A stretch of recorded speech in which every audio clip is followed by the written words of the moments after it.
దర్శకధీరుడు రాజమౌళి ప్రస్తుతం మహేష్ బాబు ప్రాజెక్టు మీద ఫోకస్తో ఉన్నాడు. కథను రెడీ చేయడంలో బిజీగా ఉన్నారు. ప్రీ ప్రొడక్షన్ పనులు కూడా స్టార్ట్ అయ్యాయి. విజయేంద్ర ప్రసాద్ ఆల్రెడీ SSMB 29 కథను పూర్తి చేసినట్లుగా సమాచారం అందుతోంది.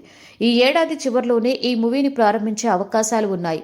ఆఫ్రికా అడవుల నేపథ్యంలో కథ ఉంటుందని ఇదివరకే లీక్ ఇచ్చిన సంగతి తెలిసిందే. ఫారెస్ట్ మ్యాన్, జంగిల్ బుక్ టైప్లో పూర్తిగా ఫారెస్ట్ బ్యాక్ డ్రాప్ లో ఈ చిత్రం ఉండబోతుంది అనిపిస్తోంది.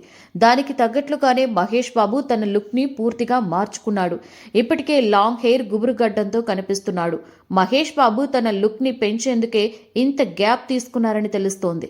ఈ లుక్ కోసమే సినిమా ఆలస్యం అవుతుందని అందరికీ అర్థమైపోతోంది. అయితే రాజమౌళి అనుకున్న లుక్ లోకి రావడానికి ఇంకా టైం పడుతుందని అంటున్నారు. మహేష్ బాబుని ఇదివరకు ఎవ్వరూ చూపించని విధంగా, ఎన్నడూ కనిపించని విధంగా SSMB 29లో చూపించబోతున్నాడు రాజమౌళి. అసలే ఈ మూవీని ప్రపంచవ్యాప్తంగా రిలీజ్ చేయబోతున్నారు. హాలీవుడ్కి ధీటుగా ఈ చిత్రం ఉండేలా రాజమౌళి చూసుకుంటున్నారు. అందుకే ఎంత లేట్ అయినా పర్వాలేదు కానీ ఎక్కడా కాంప్రమైజ్ కావద్దని ఫిక్స్ అయ్యాడనిపిస్తోంది. RRR వచ్చి 2 ఏళ్లు అవుతున్నా కూడా తన నెక్స్ట్ మూవీని సెట్స్ మీదకి తీసుకువెళ్లలేకపోయాడు.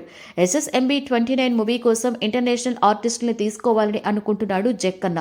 బాలీవుడ్, కోలీవుడ్, శాండిల్వుడ్, మాలీవుడ్ ఇలా అన్ని ఇండస్ట్రీస్ కు చెందిన నటీనటుల్ని కూడా పరిగణలోకి తీసుకుంటున్నారని సమాచారం.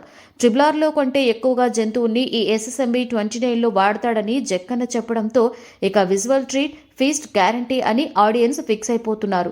చిన్న పిల్లలను టార్గెట్ చేసేలా జక్కన్న ఎలాగూ ప్లాన్ చేస్తాడన్న సంగతి అందరికీ తెలిసిందే.